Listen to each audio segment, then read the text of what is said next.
जय माँ।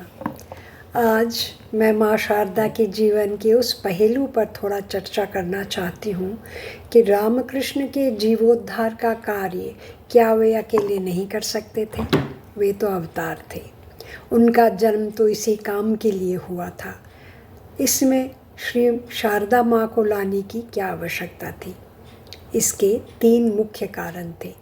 एक, सिद्धाति सिद्ध रामकृष्ण के सिद्धता की प्रामाणिकता को प्रतिष्ठित करना, उनके अर्थात श्री रामकृष्ण जो पूर्ण सिद्ध थे उसकी पूर्णाहुति देना, तथा उपरोक्त दोनों कारणों को भावी समय के लिए प्रवाहित रखना। माँ काली की इन्हीं 3 उद्देश्यों की पूर्ति के लिए शारदा को दक्षिणेश्वर लाना पड़ा।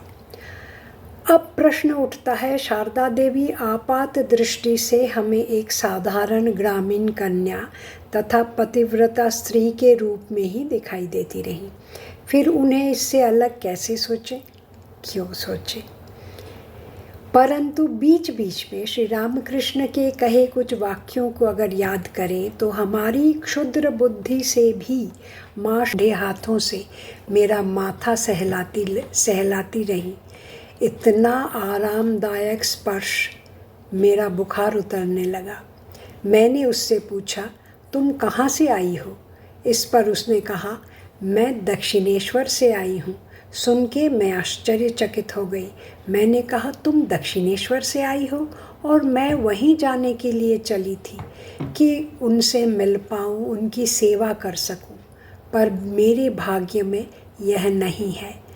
पर उस स्त्री ने कहा, अरे कैसे नहीं जाओगी? तुम दक्षिणेश्वर अवश्य जाओगी, उनसे मिलोगी।